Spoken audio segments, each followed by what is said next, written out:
Si Rasman ini menjadi pengacara mantan RT. Kalau nggak bersalah ngapain sih? Ya kan? Kalau nggak ada persekongkolan ngapain harus pakai pengacara? Emang Rasman ini sengaja ditaruh sama Kapolda Jabar untuk membela RT. Terus ada seorang mantan petinggi Polri yang saya lihat hampir tiap hari komentari Polri, seolah-olah Polri salah semua. Padahal dia bagian terpenting dari Polri itu. Kenapa sih begitu, Pak? Tolonglah Pak, jangan terlalu ini Pak. Kita yang sipil aja kasihan yang Polri diginikan, masa Bapak enggak sih? Oh, kita tidak mendukung penegakan hukum, pasti Pak. Kami tim penasihat hukum dari Abdul Fasren dengan saudara Muhammad Kafi ini sangat cinta dengan penegakan hukum yang rule of law, yang equality before the law. Tapi kami tidak mau bahwa kata-kata itu penggiringan yang ujung-ujungnya seolah-olah seseorang itu bersalah. Saya pun begitu menginterogasi orang, tapi kan tetap dalam frame bahwa praduga tidak bersalah, presumption of innocent. Tidak bilang ini saya keyakinan saya, barang buktinya begini, ini begini, nanti akan begini. Nah, jangan begitu dong. Apalagi Anda berasal dari institusi itu.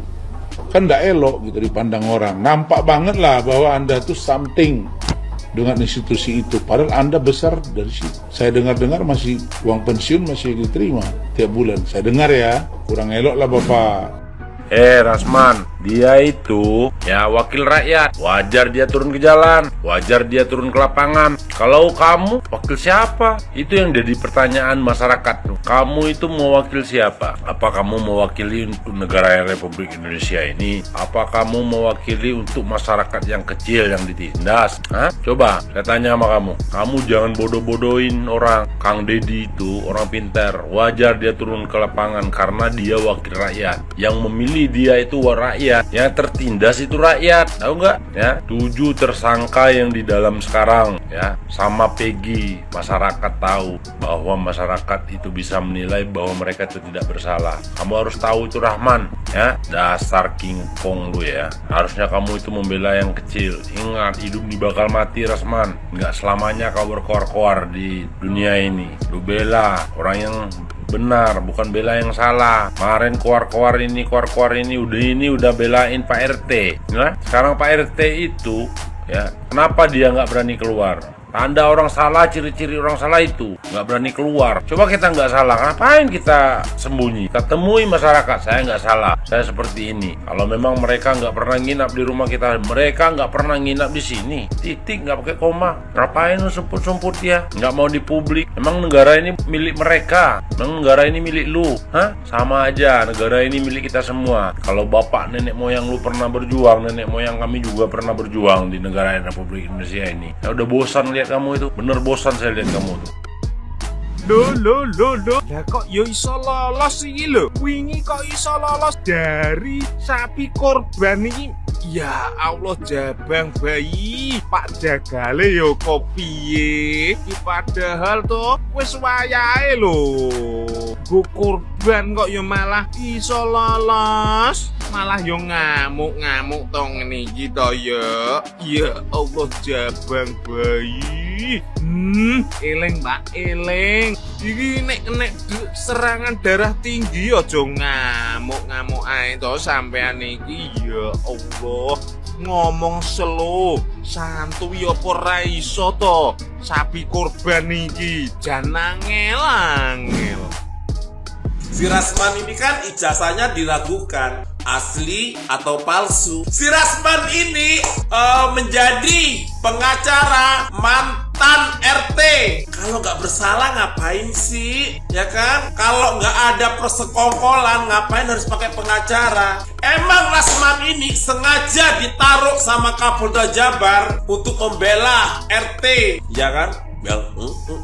Emang sengaja? Karena apa? Sampai yang 7 orang ini bebas, otomatis Kapolda Jabar reputasinya akan hancur. Makanya dia menaruh seorang Rasman yang teriak-teriak yang nggak karuan itu, yang ini untuk mengaburkan fakta yang sebenarnya. Harusnya tuh Farhad Abbas juga sih gabung sama Rasman. Farhad Abbas, si siapa tuh, si Dedek Peyok tuh, siapa tuh, si Elsa Elsa sama Rasman cocok tuh sebetulnya itu.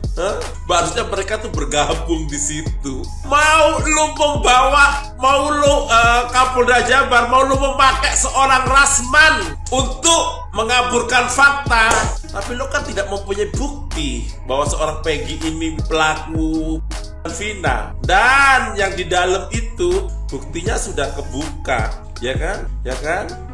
Tunggu aja kehancuran kalian, ya kan? Makanya kalau bekerja, ya kan, harusnya ini ingat ya, doa orang miskin, orang yang tidak aniaya akan dijabah sama Tuhan. Kamu dijadiin dikasih seragam gitu, bukannya untuk menolong orang, malah lu menindas orang. Salam waras. Kita ikuti alur berpikir apa yang disampaikan oleh Rasman Arief Nasution ini. Saudara Arief Rasman Nasution, saya katakan bahwa saudara tidak mengerti hukum pidana. Ya, penetapan tersangka kepada seseorang harus memuat dengan lengkap dan jelas tentang nama, alamat, tempat dan tanggal lahir, ya, kewarganegaraan atau kebangsaan. Oleh karena itu, ketika misalnya yang ditetapkan 2016 dan dijadikan menjadi daftar DPO sebagaimana diumumkan oleh Polda Jawa Barat, ialah Peggy Perong. Peggy Perong dengan alamat di Banjarwangunan, umur 30 tahun. Itu artinya ini penetapan tersangka error in persona. Lu ngerti nggak pasal 143 Kitab Undang-Undang Hukum Acara Pidana? Di sana kan dijelaskan harus lengkap, jelas, memuat tentang identitas, memuat tentang nama. Oleh karena itu, saya pikir Anda lebih bagus diam daripada harus berteriak-teriak. Karena Anda itu sesungguhnya hanya menang keras suara, tetapi perbendaharaan ilmu 0 kali 0 kawan. Ya, 0 kali 0. Sekali lagi saya ingatkan, kamu telah memalukan dunia advokat. Kamu telah mempermalukan dunia advokat, sementara advokat itu adalah officium nobile.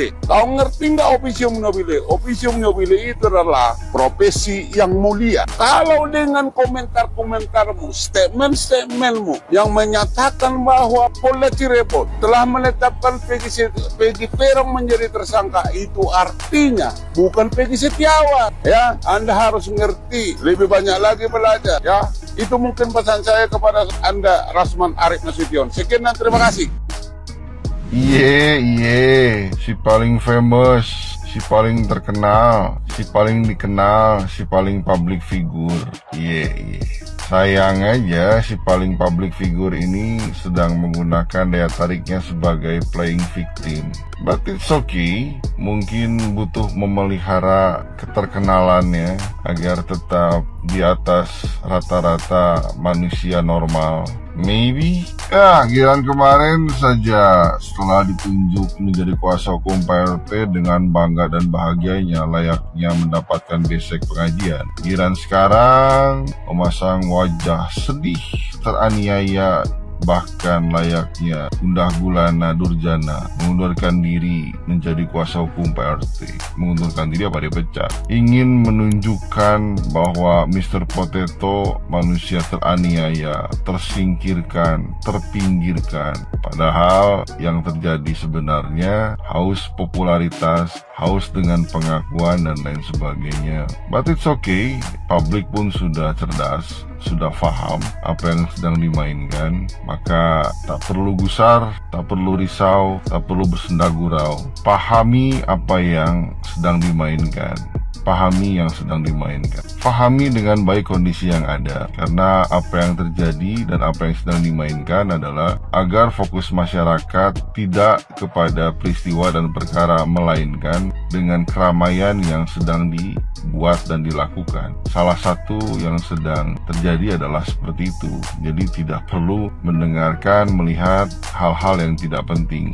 Fokus saja kepada perkara dan peristiwa. Fahami kondisi dan situasi yang ada agar publik tidak dimainkan dan dipermainkan dengan kondisi dan situasi yang sedang dimainkan oleh pihak-pihak tertentu. Ingatlah itu baik-baik.